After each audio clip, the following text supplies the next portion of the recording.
પ્રાર્થના સંદેશ ન્યૂઝમાં આપનું સ્વાગત છે। સુરેન્દ્રનગરના ચકચારી ગેડિયા એન્કાઉન્ટર કેસમાં મોટો વળાંક।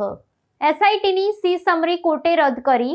પીએસઆઈ સહિત 7 પોલીસ કર્મીઓને સમન્સ પાઠવા તજવીજ। સુરેન્દ્રનગરના દશાડા તાલુકાના બજાણા પોલીસ સ્ટેશન વિસ્તારના ગેડિયા ગામે વર્ષ 2021માં થયેલા પિતા હનીફ ખાન અને 13 વર્ષીય પુત્ર મદીન ખાનના વિવાદાસ્પદ એન્કાઉન્ટરમાં કેસમાં કોર્ટે એસઆઈટી દ્વારા ભરવામાં આવેલી સી સમરી રિપોર્ટ રદ કરી દીધો છે।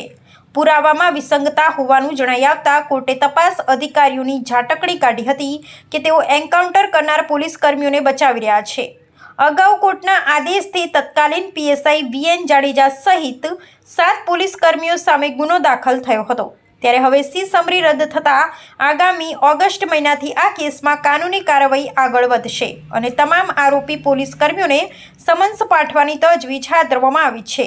રિપોર્ટર મિનહાજ મલિક, સુરેન્દ્રનગર, દશાડા। અમો પુનિતા દવે એડવોકેટ આથી આપને જણાવવાનું કે 2021ની સાલમાં ગેડિયામાં જે ફેક એન્કાઉન્ટર થયેલું તેમાં પિતા તથા પુત્રનું મોત થયેલું અને આ પુત્રની જે ઉંમર ધ્યાને લેવામાં આવે તો 13 વર્ષની હતી।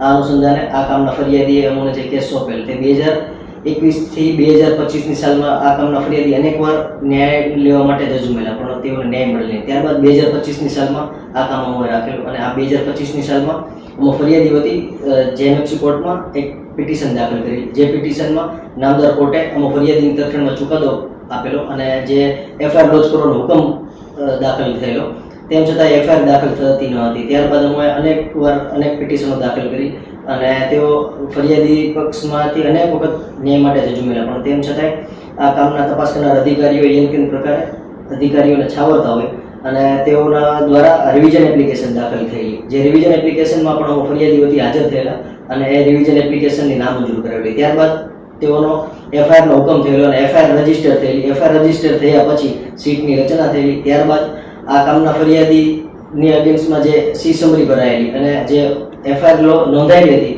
તેમાં સી સમરી ભરીને તપાસ કરનાર અધિકારીએ કોર્ટ સમક્ષ સી સમરી રજૂ કરી દીધેલી। આ સી સમરીને ચેલેન્જ કરતા અમોએ પ્રોટેસ્ટ પિટિશન દાખલ કરેલી અને પ્રોટેસ્ટ પિટિશનમાં અમારી તરફેણનો હુકમ થયેલો અને પ્રોટેસ્ટ પિટિશન અમારી મંજૂર કરેલી અને તેઓએ દાખલ કરેલી સી સમરી એટલે કે પોલીસ અધિકારીઓ જે દાખલ કરેલી સી સમરી હતી એ નામંજૂર કરી નામદાર પાટડી કોર્ટે ખૂબ સરસ ઓર્ડર પસાર કરેલો, જેથી નામદાર પાટડી કોર્ટનો ખૂબ આભાર। પ્રાર્થના સંદેશ ન્યૂઝની તમામ લેટેસ્ટ અપડેટ્સ માટે ચેનલને હમણાં જ લાઈક, શેર અને સબસ્ક્રાઇબ કરો।